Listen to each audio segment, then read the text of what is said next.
बूढ़े ने कहा कि मेरे हिसाब से तो वह स्थान उचित है जहाँ पर मन को शांति मिले। प्रसन्नता महत्वपूर्ण है, न कि स्थान। बूढ़े की बात सुनने के पश्चात युवा आगे बढ़ गया और युवा चलते चलते एक जंगल में पहुंचा। वहां पर उसने देखा कि बहुत से लोग एक कुएं के किनारे जमा हैं।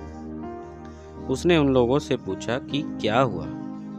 लोगों ने कहा कि इस आशा के साथ हमारा कारवां यहाँ पर आया था कि इस कुएं से पानी निकालकर पिएंगे। अब हम स्वयं प्यासे हैं और हमारे पशु भी प्यासे हैं। हमने कुएं से पानी निकालने के लिए कई बार रस्सी में बाल्टी बांधकर कुएं में डाली और हर बार रस्सी टूट गई और बाल्टी कुएं में गिर गई। अतः हमने एक व्यक्ति को कुएं में भेजा ताकि वह हमारी बाल्टी को वापस ले आए, किंतु वह भी वापस नहीं आया। पता नहीं कुएं में क्या है।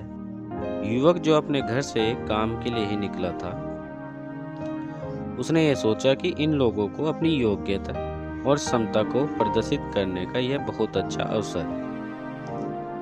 हो सकता है कि कारवां के लोग इसे देखकर मुझे कोई काम सौंप दे। उसने कारवां वालों को संबोधित करते हुए कहा कि यदि आप अनुमति दे तो मैं कुएं में जाकर देखूं कि वहां पर क्या है। कारवां वालों ने उसे तुरंत ही कुएं में जाने की अनुमति दे दी, क्योंकि वे स्वयं ही इस कार्य से डर रहे थे। उन्होंने युवक की कमर में रस्सी बांधी और उसे कुएं में भेज दिया। वह दीवार के सहारे धीरे धीरे कुएं में उतर रहा था। जैसे ही वह पानी के निकट पहुंचकर बाल्टी को ढूंढने का प्रयास कर रहा था, एकदम से उसने एक बहुत बड़े काले देव को देखा। देव ने उससे कहा कि तुम यहाँ पर क्या कर रहे हो। देव को देखकर नौजवान डर गया। उसने देव को सलाम किया। इस पर देव हंसा और बोला, सलाम सुरक्षा लाता है। तुम मुझको एक सज्जन युवक लग रहे हो। मैं तुमसे एक प्रश्न करना चाहता हूँ। यदि तुमने मेरे प्रश्न का सही उत्तर दे दिया तो मैं तुम्हें यह अनुमति दूंगा कि कुएं से पानी लेकर सुरक्षित वापस चले जाओ। यदि तुमने मेरी बात का सही उत्तर नहीं दिया तो मैं तुमको भी उन्हीं लोगों की भांति यहाँ पर बंदी बनाऊंगा जो तुमसे पहले यहाँ पर आए थे।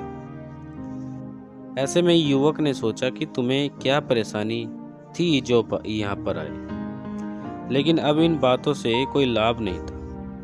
अब मुझको ईश्वर पर भरोसा करते हुए देखना यह है कि इस काले देव ने क्या सोच रखा है। यह सोचते हुए उसने देव से कहा कि ठीक है, मुझको तुम्हारी बात स्वीकार है। तुम अपना प्रश्न पूछो।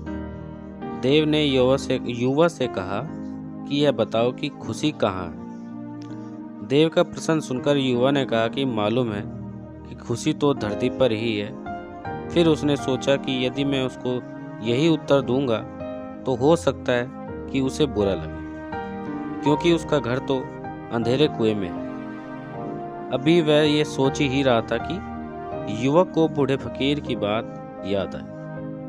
बूढ़े की बात जैसे ही उसके मन में आई, वह बहुत प्रसन्न हुआ। इसके बाद उसने देव से कहा कि जानते हो खुशी कहाँ है। जहाँ पर मन प्रसन्न है वहीं पर खुशी है। उसकी बात सुनकर देव बहुत प्रसन्न हुआ।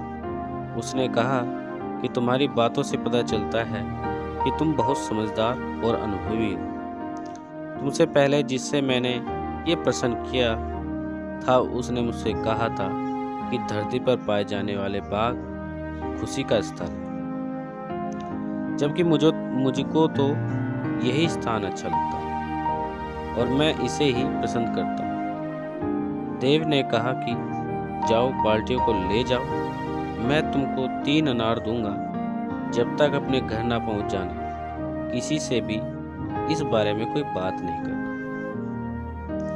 युवक ने देव का आभार व्यक्त किया, बाल्टियों को पानी से निकालकर एकत्रित किया और उनको पानी से भरकर वापस ऊपर भेज दिया। उसके बाद वह भी कुएं से सुरक्षित वापस निकल आया। बाहर आने के बाद उसने देव की कहानी कारवां वालों को सुनाई।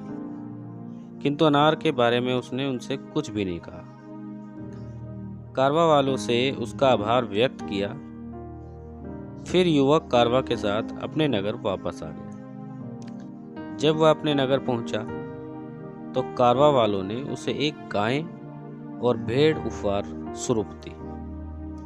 उन्होंने कहा कि हम कुछ समय तक तुम्हारे नगर में रहेंगे। जब हम यहाँ से वापस जाएंगे तो तुम भी हमारे साथ आ सकते हो और हमारे लिए काम कर सकते हो।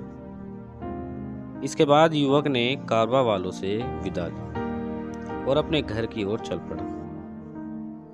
अपने पुत्र को देखकर उसकी माता बहुत प्रसन्न हुई। उसने कहा कि बहुत अच्छा हुआ कि तुम आ गए। मुझको तो आशा नहीं थी कि तुम इतनी जल्दी वापस आ जाओगे। युवक ने कहा कि ईश्वर ने मेरी सहायता की। अब तक मुझे एक गाय और एक भेड़ उपहार में मिल चुकी है। कुछ दिनों के बाद अब मैं कारवा वालों के साथ उनके नगर जा सकता हूँ और उनके लिए काम कर सकता हूँ। रात को माँ और बेटे ने खाना खाया। माँ थकी हुई थी, अतः जल्दी सो गई। युवक ने अपनी जेब से एक अनार निकाला और उसका एक टुकड़ा काटा। अनार के दाने बहुत चमक रहे थे, जो जगमगाते रत्न की भांति थे। युवक को पता चला कि अनार के दाने बहुमूल्य रत्न हैं। यह जानकर वह बहुत खुश हुआ। वह कारवा के साथ यात्रा पर नहीं गया। उसने कुछ रत्न लिए और उन्हें जाकर बाजार में बेच दिया। उनसे मिलने वाले पैसों से उसने एक दुकान खरीदी और व्यापार आरंभ किया। ये कहानी यहीं पर खत्म। Thank you for watching this video and like, share, comment, subscribe.